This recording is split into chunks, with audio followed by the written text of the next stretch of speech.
Magandang gabi, Christian, at magandang gabi rin po sa mga suking taga-pakinig at taga-panood. Thank you for Okay. having me again. Napanood ko yung inyong privilege speech tsaka yung mga storya na lumabas patungkol doon, no? Unang-una, ano ba yung pinanggagalingan nitong inyong binanggit patungkol sa mga trolls, no? Ginamit yung term na narco trolls or baka pinopondohan sila ng pogo. Ano ba yung hugot nito? Alam mo, meron kaming information, although pinag-aaralan pa nga ito, dahil it seems that these narco vloggers and narco trolls are making so much money, Christian, ano? Ang tanong nga dyan, sino bang makikinabang kapag ka ito'y naninirang puri o naglalabas ng mga storya na fake news o na meron silang mga komentaryong minsan nga hindi na related sa kanilang mga vlogs, no? Nakakatawa dito itong mga minsan mga statements itong mga vloggers na to. Sabi ko nga, baka simula nagkaroon in the advent of social media, maraming naging pseudo-journalist, maraming naging political analyst, maraming naging magagaling na mga Pilipino. Pero ang masakit, maraming mga sinungaling, no? Yun ang masama, no? Now, they're telling all these lies. They're hitting on their targets o yung subject nila. And at the expense of their targets and subjects, they're making so much money.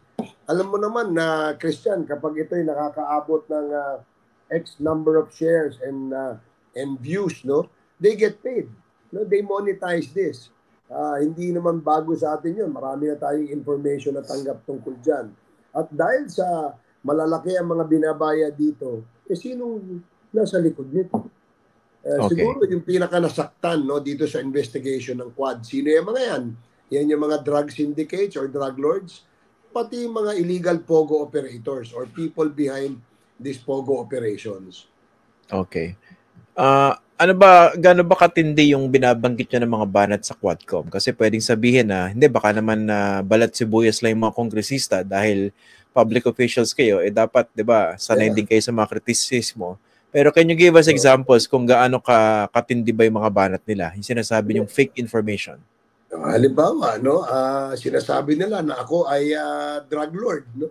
Ako ay isa sa at ang aking kapatid ay kasama doon sa nahuling nahuling 300 kilos of shabu in Liloan, Leyte. Ano namang kinalaman namin doon just because nag-iimbestiga tayo ng droga, mukhang sa ating binabato, no? Ito ay klarong-klaro, no, na machinations or if not ito yung strategy, no, nitong mga sindikatong ito dahil para mawalan ng credibility ang investigasyon ng Quad, isa kaming sinisira nitong mga narco vloggers na ito at saka narco trolls na to. Paano niya nasabi na narco trolls or narco vloggers? Ano ba yan? Parang speculative ba or meron kayong mas pinanghahawakan? Well, kita mo naman na Christian, yung nasasaktan dito sa tingin namin ay yung mga drug syndicates at saka yung mga illegal pogo operators, no? So nasa kanila yung pera. Sila yung nagbabayad dito sa mga narco vloggers na to at narco trolls na to. Kaya nga every time we hit on a drug syndicate or we expose isang issue tungkol sa droga, nandito na kagad itong mga vloggers na to. Suddenly, naglalabas sila ng mga statement. At minsan umaabot pa sa personal, no? Halimbawa, yung pagbatikos nila kay Dan Fernandez, no? Marami silang issue kay Congressman Dan Fernandez. Yun ang nakakalungkot, no? And it has now become a culture of lying, no, among these vloggers, the so-called self-righteous vloggers, Christian. Gano'n ba karampant ito sa monitoring ninyo, itong mga banat na ganito?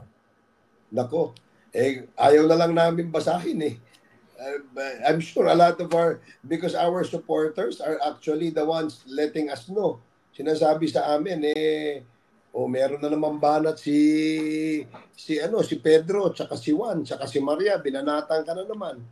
Diba? Alam mo, Christian, I'd like to make this clear, no? When I wrote a letter to the NBI, ang sinasabi ko lang sa kanila, ay meron po tayong batas diyan, no? Ito yung Cybercrime Act of 2012, no? And in this law, sinasabi doon na dapat minomonitor nila, no? Fina-follow nila at if necessary to prosecute also these vloggers who are peddling fake news, no? Maraming peddlers ng fake news kasi nga ang hinahabol naman, Christian, yung shares at saka yung likes. Alam mo, Okay. pag may controversy, paninirang puri sa isang tao, sigurado yan, maraming shares and likes yan. Lalo na mga politiko. Wala kaming problema kung i-criticize kami sa trabaho. Sabihin sa amin na mahinang klase yan, hindi marunong mag-imbestiga, mga bobo yan mga yan, mga salbahe yan mga yan, walang problema yun. Pero kung lagyan kami ng kwento na kami ay involved sa kung saan-saan, medyo may problema tayo dyan. Ika nga, boy, may problema tayo dyan. Kaya Okay. nga, I am calling on the NBI to do their job, implement the law. Okay. When it comes to implementing the law, no, kayo mismo bilang supposedly the aggrieved party at ibang mga kapwa nyo kongresista dyan, ano bang balak nyo? Balak nyo ba magsampa ng kaso dito sa mga vloggers na to? Yun nga masakit no? Nagbabanat-banat sila, ang tatapang bumanat, pero kapag inano mo, may mga disclaimer. Diba? Maraming ganyan Diba? Babanat sila na keso ganito, keso ganyan, tapos sa dulo, yung pala sinishare lang nila, nire-repost lang nila. Yung mga ganong klase, obviously, these are their defense, no? So that they cannot be charged for anything. But sabi ko nga sa NBA, in my letter, sabi ko, pwede namang marami tayong pwedeng i-charge dyan sa mga yan especially kung alam nating bukod sa paninirang puri, meron talaga silang mga malicious intention, no? Doon sa kanilang ginagawang mga pagbablogs, no? Pagbibigay ng mga vlog. Okay. Pero nga, balak nyo ba magsampa ng kaso? Down the line? Yes. Balak na. I'm sure, alam mo, nag-iisip na nga yung ibang, hindi lang yung mga Quadcom chairs, I spoke to a lot of the members of the lower house, you know, na talagang nagiging biktima. Ginagamit sa politika sa local Ginagamit yung mga kalaban nila sa local, yung mga kalaban namin sa local na wala ang kapanapanalo, dito dito pumupunta sa social media para makapanirang puri na lamang. Dahil alam nila, hindi naman sila mananalo. Okay. Sa information na nakakalap niyo ba, Congressman, mukha bang merong talagang personalidad na nagpapagalaw dito sa mga to?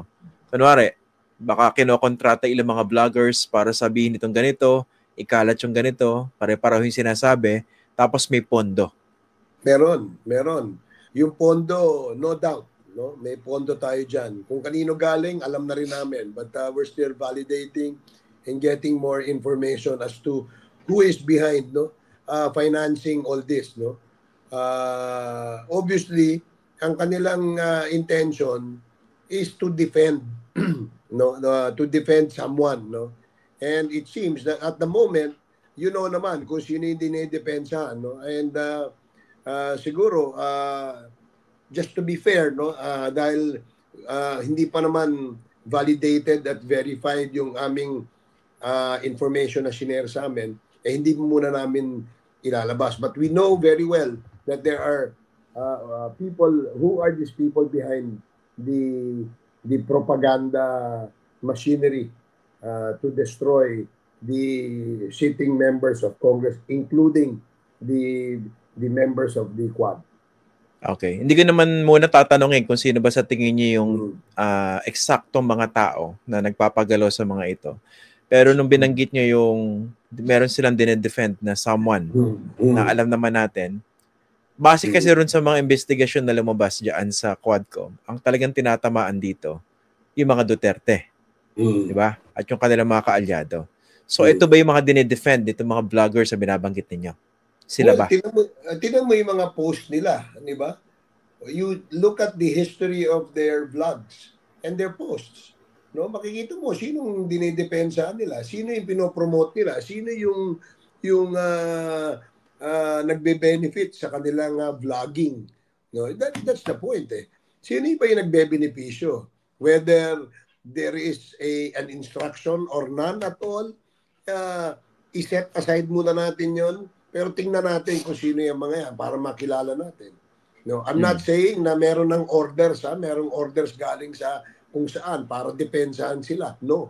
Ang sinasabi ko, look at these vloggers. Sino itong mga to? These are new political analysts, new journalists, so to speak. Naging media na nga iba dyan eh. So, sino kayo dinidepensahan? Christian, I'm sure you studied journalism, correct? Opo. Oh, so, you have all the right to be a journalist. I don't know with the others. Hindi. Kasi uso rin ngayon, congressman, yung pinabili ng suka, naging journalist na eh. Buti nga kung yung journalist, yung iba nga nagiging political analyst pa. Yung matindi. Ano rin, medyo madali maging analyst ngayon eh. Tigbe 25 lang yata. Okay, anyway. Dime a dozen. Dime a dozen. Okay. So, obviously, ang dinedefend ng mga ito, yung mga Duterte. Okay. Yeah. So, anong balak ng Quadcom dito? Kunwari, balak nyo bang mag-set aside ng isang bahagi ng inyong investigation in the future to focus on this? Well, I wrote to the NBI. Sabi ko nga, dapat ito nga yung mga pwedeng masilip sa kanila, no, under the Cybercrime Prevention Act of 2012. Sinasabi doon that they can be charged for libel, they can be charged for sedition. Ito'y nananawagan ng rally, di ba? Anong cause, di ba? Anong cause, no? Na merong conspiracy to commit sedition, merong Incriminating Innocent Persons Act. We have a law tungkol dyan. At saka yung intriguing against honor, nasa revised penal code yan. So all these laws are existing. Kaya nga itong Cybercrime Prevention Act, meron doon sinasabi that a CIC must be formed. Ano yung CIC? Cybercrime, cybercrime something eh. Parang it's a commission, no? Na ang kanilang trabaho ay nagmo-monitor sila sa web, nagmo-monitor sila online. Para tinitingnan kung sino ba yung gumagamit nitong mga cybercrime na ito. Cybercrime Investigation and Coordinating Center pala, no? CICC ang tawag doon. So, yun ang kanilang mandato. At dapat gumalaw sila, kumilos sila dahil kagaya nito, ang binibira nila sa kanilang may ibang mga vloggers dyan, no? Na ang tinitira nila, ang binibira nila bukod kay Chairman Benny Abante at Chairman Dan Fernandez, ay binibira nila si no less than the President, the First Lady, the Speaker of the House. Sometimes some of the senators are being hit. So, ito ba ay kung binabati ko sila tungkol sa kanilang trabaho, di ba?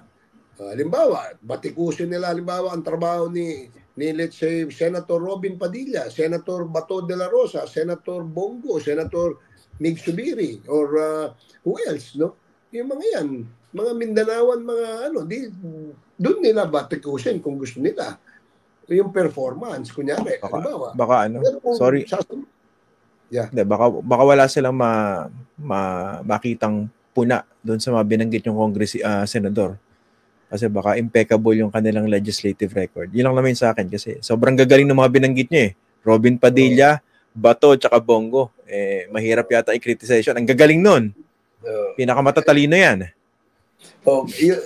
Actually, yun nga ang natin. No? Kasi that's why lagi ko ito nga ini-emphasize ko. Even in my speech, ay sinabi ko, wala akong problema.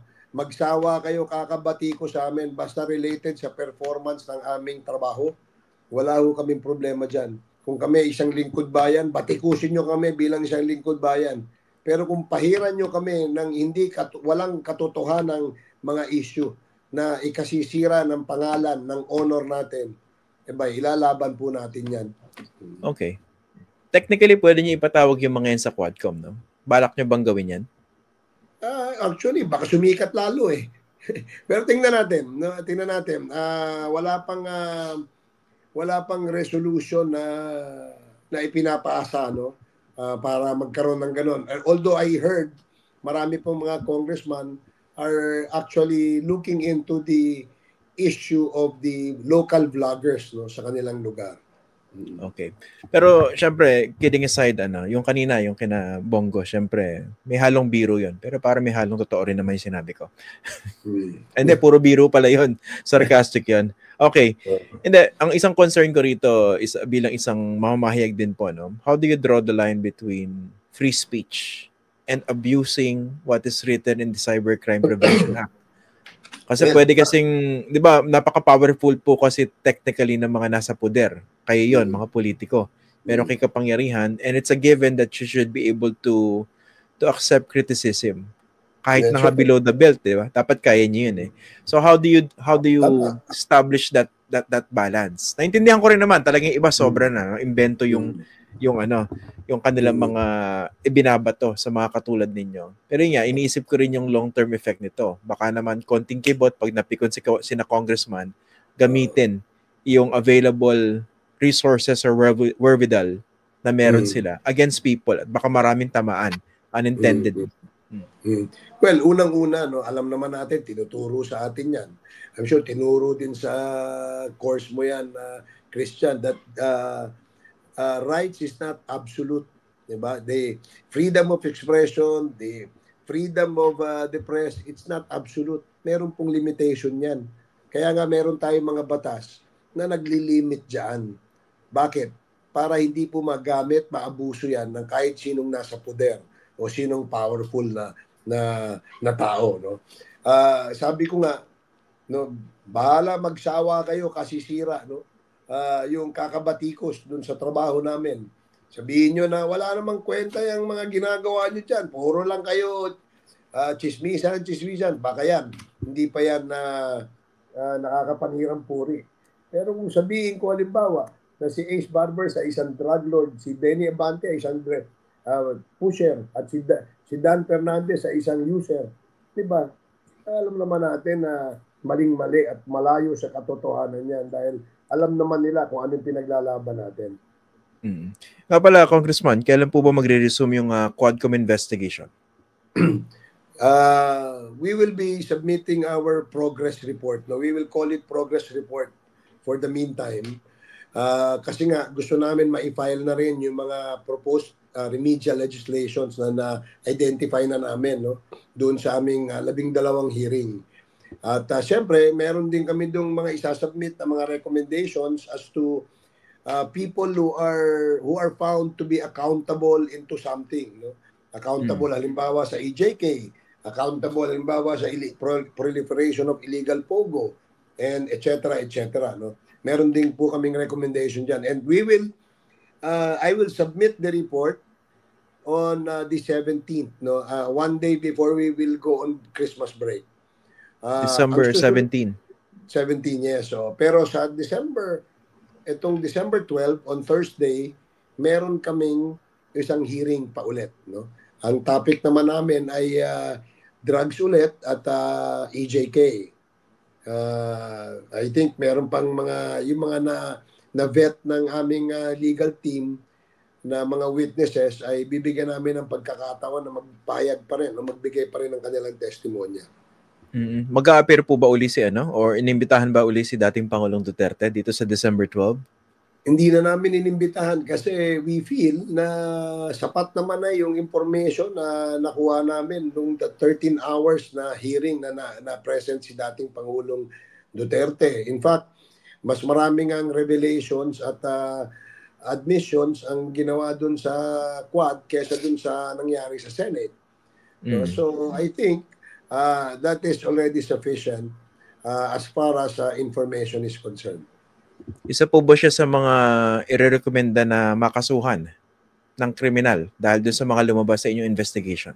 Hindi pa kami tapos sa report, tinatapos pa namin, Christian.